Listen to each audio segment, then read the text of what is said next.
headed to Reno, where I'll stay for the night before I head back home.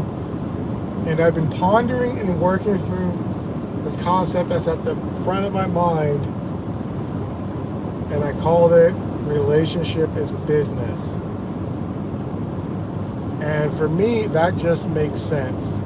It makes sense from a standpoint of not just the intertwining of two different people to some degree, but how they operate together. And that's why I say relationship is business. With the research I've been doing and working through and the thoughts centering around this, it really takes a lot of work. Well, a relationship takes a lot of work, but constructing the concept of relationship as business and bringing in a few different factions to help support that hypothesis, which currently is just a hypothesis, but it's one I'm having a pretty good time working through and processing through. And in my first video on this particular topic, it took me a while to make the point, and I didn't have as much substantiating data and statistics as I do today. So I have a little more clarity and depth for what I'm about to communicate, and I've got about an hour drive before I get to my destination.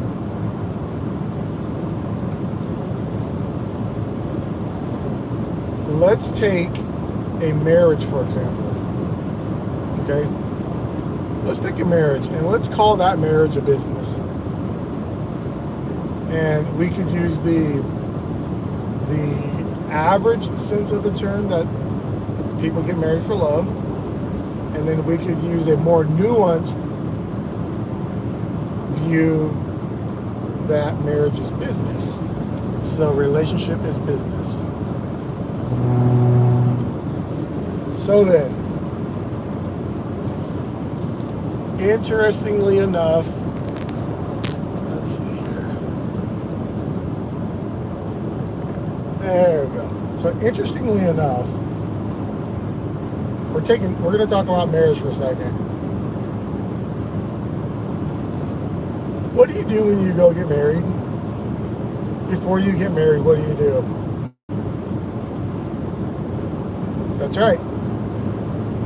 You go fill out a marriage application or a permit, whatever they call it, based on where you live.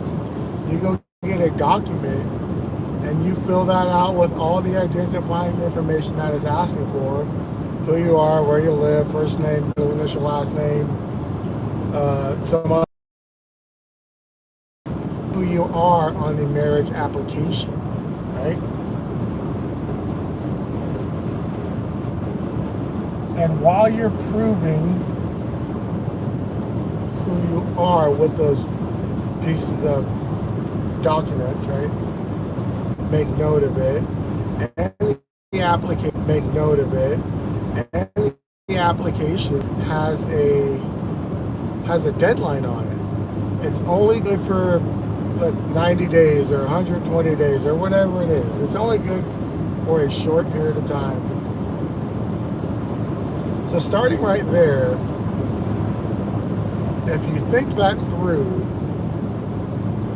that marriage, that application for marriage is a contract, a business document. And I'm not saying all of this to boo-hoo the idea of being married, because that's not really the point of what I'm long-form communicating. Long-form communication, we're going to take this out to retirement and how we need to look at retirement differently, which is a part of the five-year millionaire. 5-year millionaire, that's my goal, to be a millionaire in 5 years. So I'm not eating government cheese and drinking powdered milk. So you take the form, you give it to the county clerk, they receive it, they put it in their system, and you have 90 days to execute on it. It's like the 90 days on that is a cooling off period, but just the sheer process of getting a form, filling it in, signing it, turning it in with your fee makes that relationship a business. And it's starting the business relationship, which then leads to the deadline. So from application time to deadline, that's when you need to fulfill that application, or it becomes null and void and you have to redo the process. So if you can think through that quickly, you'll recognize that I'm not making this up. This is truth. It's difficult to approach it this way because most of us believe in marriage for love. Most of us believe in marriage for love. And what I'm saying now pushes back against that as the sole idea, the only idea. What I'm saying pushes back against the idea that marriage is for love. But marriage could purely be for business relationship. And at some levels, and I'm probably more your median guy, your average guy, at some levels in life for some people, marriage may I bet we would find out that marriage is business. And strictly business. Strictly business for optics and appearance. But we'll touch on that in a different conversation. What got me thinking down this line is, in a relationship such as business, what are the responsibilities for either party, either person? Is there responsibilities? Is there expectations?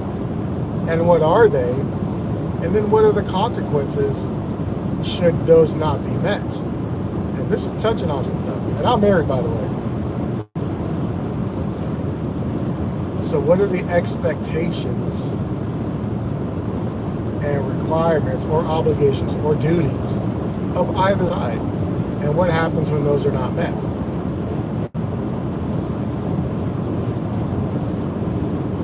The business becomes strained. The business becomes strained, right? Are we in agreement with that? And look, I'm not a life coach, and I'm not a marriage and dating coach, nor am I a financial planner or CPA or anything in the financial services. So if you need some specific help, go search it out and go find somebody. I'm just having a conversation, the things that are in my head related to what I'm doing going forward in the 5-year millionaire, because that's what I want to do. But this is helping me process through that. So then, what are the consequences, if any, if the duties are not kept and the expectations are not met and the obligations are not performed? Then there are consequences. And that's another touchy subject, because consequences means there's accountability and responsibility on both sides. Woo. There's accountability and responsibility on both sides, because both sides are free and willing to engage, right? Free and willing to engage in this manner. But why is that important? Why is understanding that important?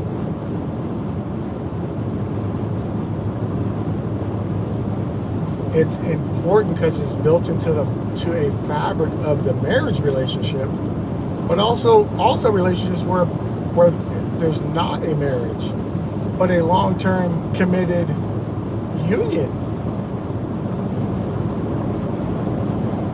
And in some areas,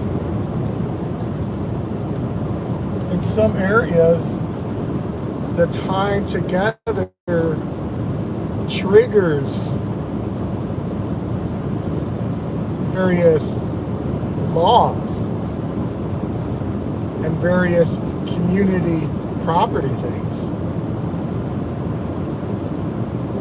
And I'm not saying you shouldn't get married, just having a conversation and going through this so we can understand the final point, which is 5-year millionaire and retirement and what that looks like.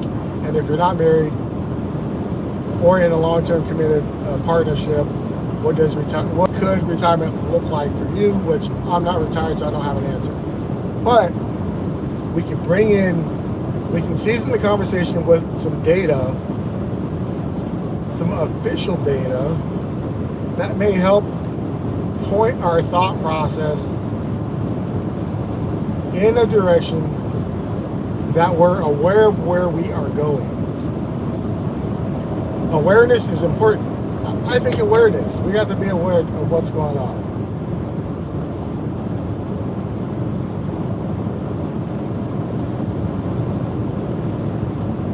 If only one person in that connection is aware, that one person has the opportunity to take advantage. Not intentionally, but through default of just being a human. Right? So if both people are aware, at least we can approach this topic and have a unemotional interaction so we can clarify what the union means for both parties. And this is before you fill in a marriage application or before you decide to get in a long-term living situation with a partner where all of your resources are commingled and shared. Because yeah, like I said, there is a time period in which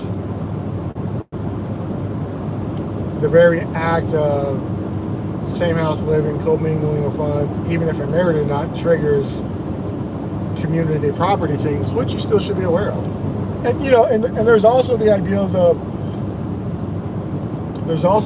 that, let's say you have and I heard this on a show, a very popular financial person's show. Caller called in and mentioned the amount of money he had accumulated to which his fiance was unaware.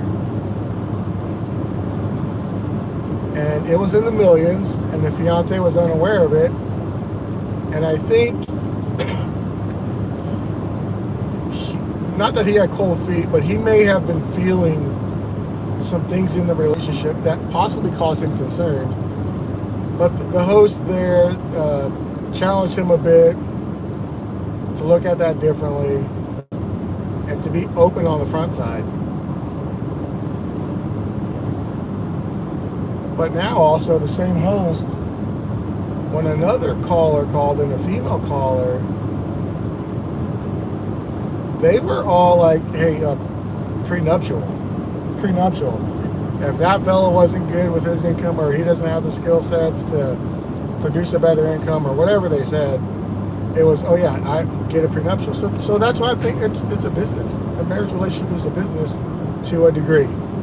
And again, I'm just kind of working the thought process out, and we are going to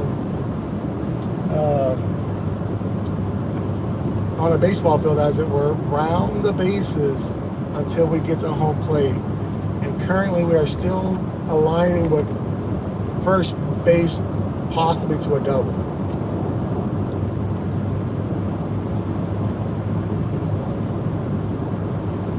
So that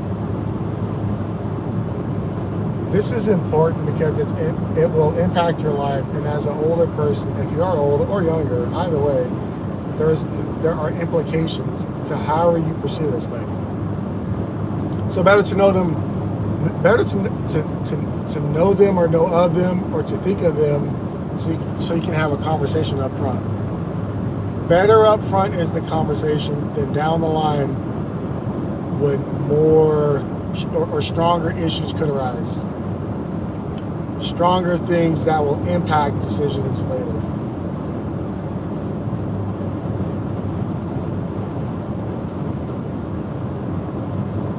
So the U.S. Bureau of Labor data reads that generally speaking, I'm talking about singles, solo people, singles now. That generally speaking,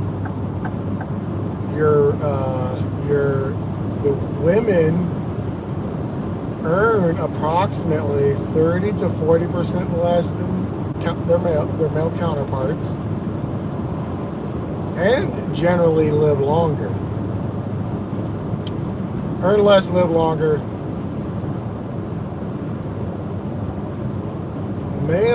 The male income during retirement is just enough to cover the retirement expenses, whereas your female counterparts generally are income is under the average retirement expenses.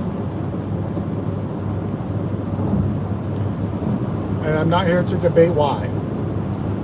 I'm not here to debate societal economic norms as they are presented, not as we wish them to be.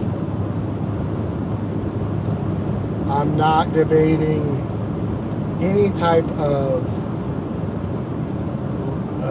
life travesties or catastrophic events in life, because obviously those things happen as well. I am purely looking at the data points in this regard.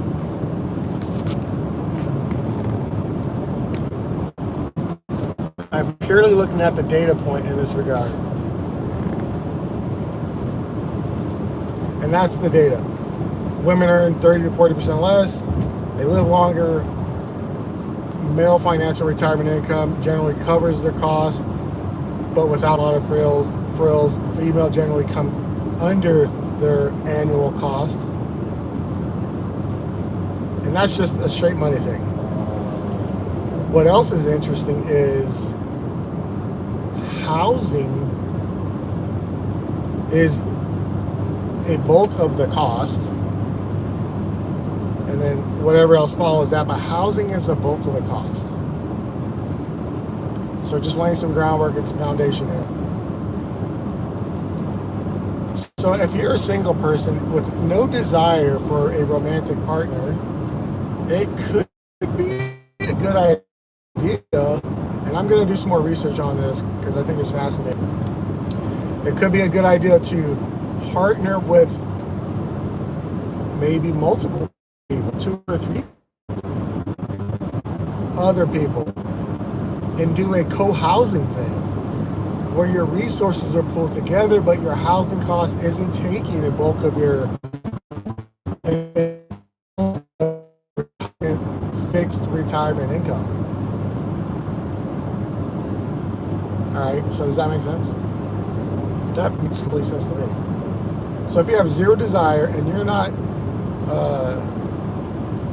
wealthy as a single person, and you have no desire for romantic futures, and you like the idea of commingling, shoot me a message, because when I do some more research, I'll put your email name on a list, and then I'll get back to you with the research that I come up with. And it's probably nothing new. I'm sure it's actually done, because that's why there's retirement communities where hundreds of elderly folks retire in a place together. I just think a little more dignity would be more fun and enjoyable. All right, so now getting back to the relationship, getting back to marriage. You start off with a marriage application, you fill it in, you give your money, you get your permit, and you have a certain amount of time to perform it before it expires. which at that point you have to resubmit again. But there is an expectation from the county by the expiration date you will have commenced the contract. That's what makes it a business.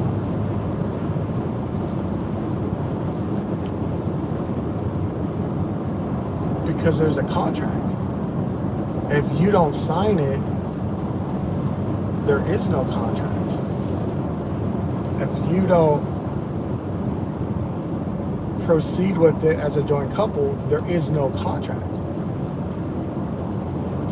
And maybe that's the love side of things. Maybe it's just the timing didn't work out, so you push the time back, whatever. I mean, hey, I'm going up to Reno.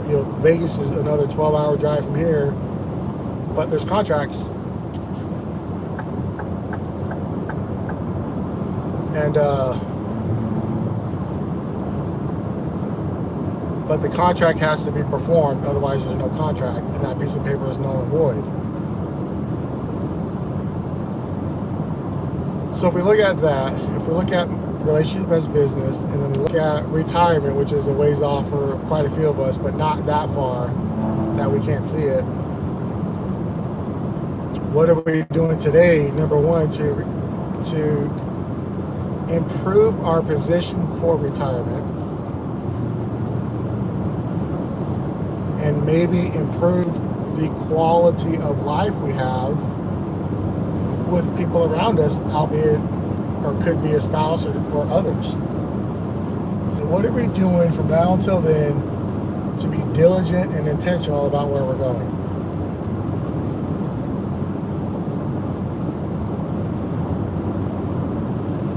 You're going to need money, and I'm going to need money during my retirement life. That is the fact.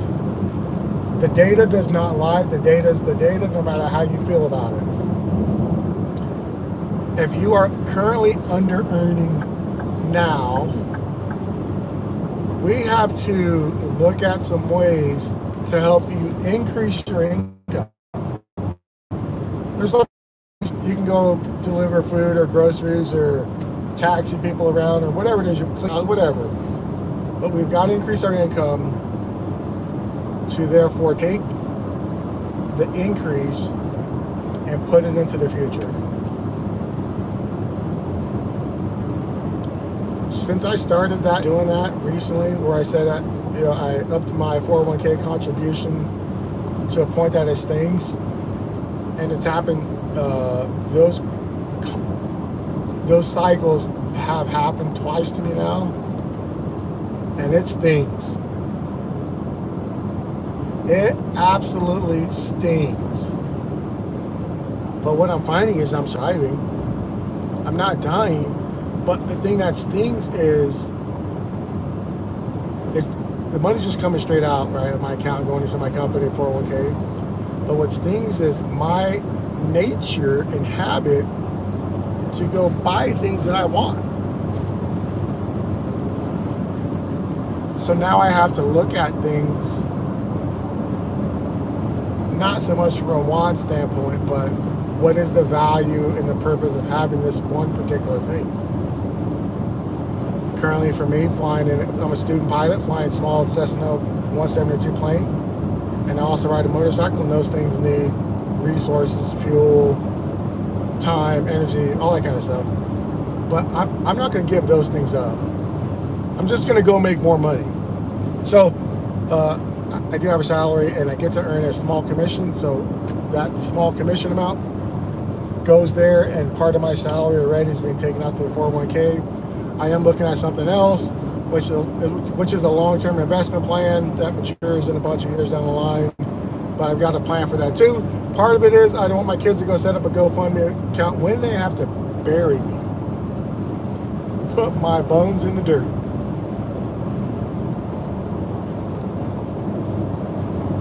All right, so relationship is business. And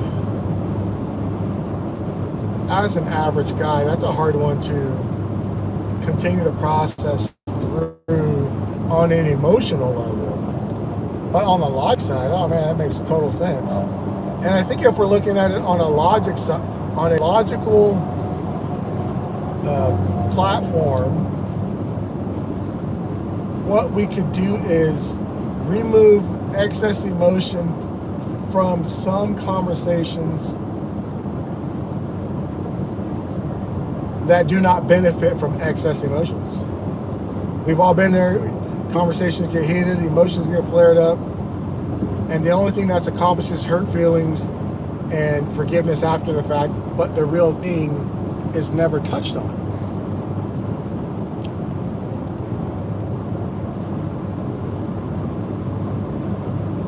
We could begin to look at and see through the business lens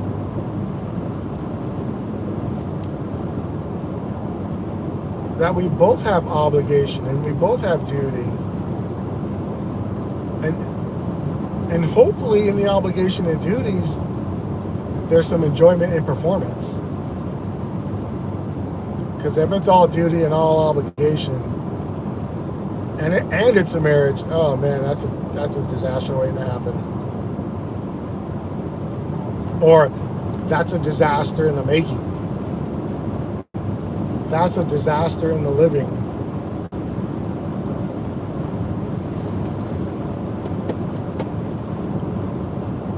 So we can't look at it as all business, but we do need to have some purview as to it is business to some degree. But now where the marriage comes in, and if it's marriage with love, hopefully there's a balancing act. One's up when the other's down, the other's up when the first one's down, right? Hopefully there's a balancing act, because I do foresee where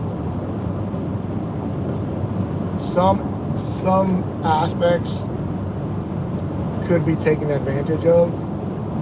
And you can ask anybody across the whole entire country that's in a love-filled marriage if they've ever felt taken advantage of, and I'm sure they could say yes.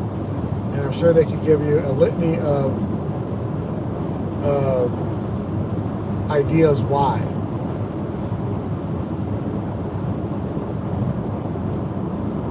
And that's a whole thing on communication, which I'm not your marriage therapist or marriage coach or relationship coach. Just having a conversation with myself, thinking through some things about how to go into retirement with my partner, my spouse, my wife, and how we do that jointly, successfully, together.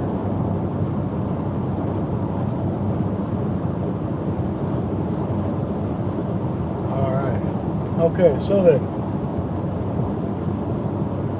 when you're looking at the data and statistics of incomes for single people, and how that one makes a little bit more and the other, and the female is about 30 to 40% less, but housing takes up a bulk of the cost. Women are going to live longer, so their overall costs are going to be higher.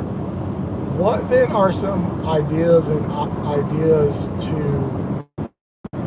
begin to pursue before those days come? There are lots of financial professionals out there.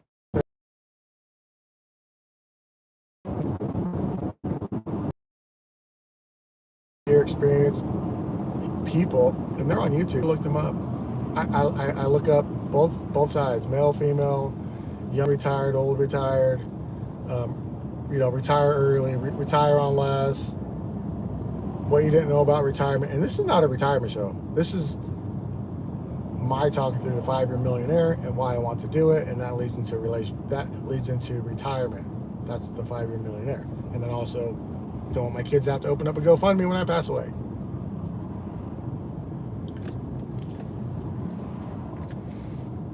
All right, hitting some traffic here. There we go. Okay.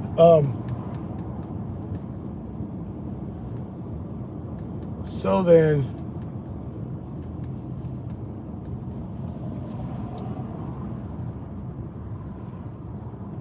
we enter into a marriage relationship. You can call it a covenant. But we enter into a marriage business because we jointly fill out an application and pay a fee. And the other reason why it's a business is if we look at statistics in the dissolution of marriage, the divorce rate, there's definitely business being done there. There's properties being split up. If there's young people in the house, there's legal arrangements for their care and who pays for what.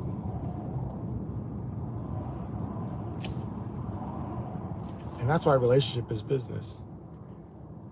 Just look at it that way. And then determine the love that's there, how do you intertwine it together so that both sides are not just performing duty and obligation, or not just one side performing duty and obligation, but both are performing duty and obligation mixed in, and hopefully doing those things there is enjoyment and satisfaction.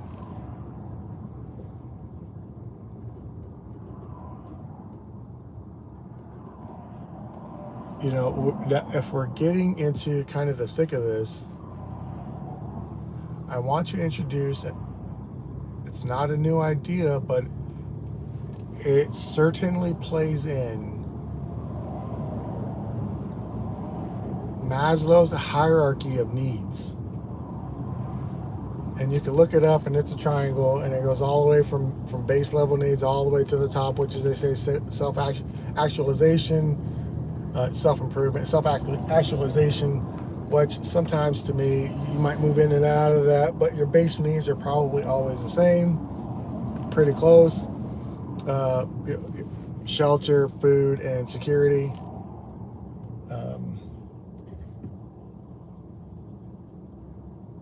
So if we consider that for a second. And the hierarchy needs, they go up, and I'll have to do some more research on it. I did a little research, but I kind of forgot all the layers of that. But the base layer, shelter, food, security. If that's your base layer and you're not able to sustain your life currently, the expenses of your life currently, you got to do some things and get busy. I'm talking to myself as well. I am doing some things, but I'm getting busy. That's why I'm here in the car. I'm traveling, working, and talking these things through, and researching, and taking actual steps, which I'm not going to share with you what I'm up to increase my income, but at some point I will. And again, yeah, you got to do stuff. So go, drive food, deliver food or groceries or people or something. So make sure you have a strong, to solidify your base and to give you opportunity for future planning is what we got to do.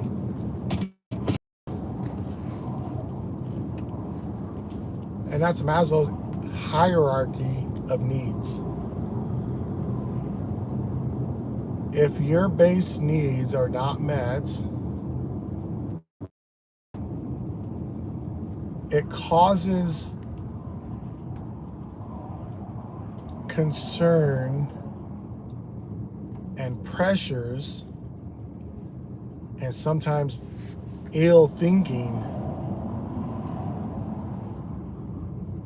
that doesn't help you progress forward.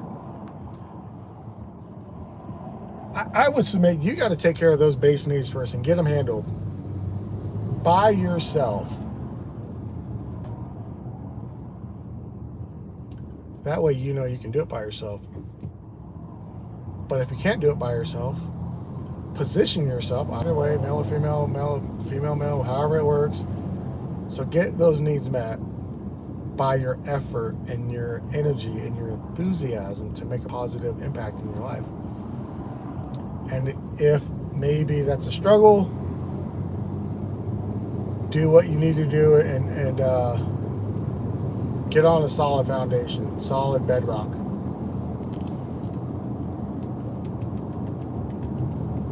Because if you don't have those met, you're willing to move in a way and to maybe say things that under different pretenses and different circumstances you would not. Case in point,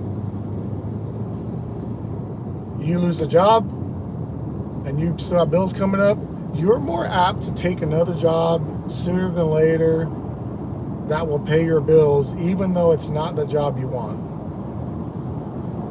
See, because you got to have your needs covered. That's a perfect example of the hierarchy of needs.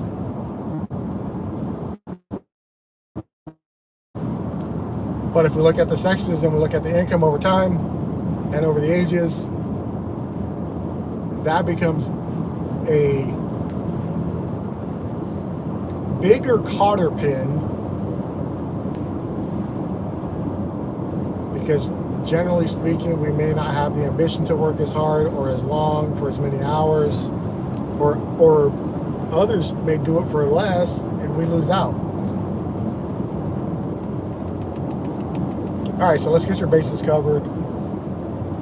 Get the base level of the Maslow's hierarchy of needs. Get those things covered.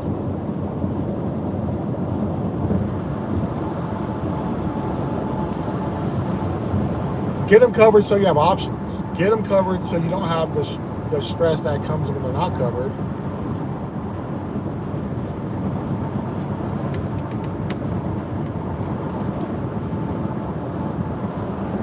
This opens up conversation, though, don't you think? This opens up conversations that we all should be having.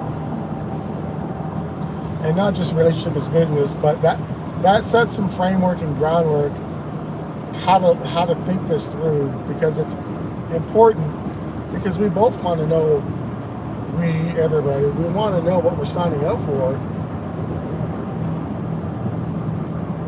Now,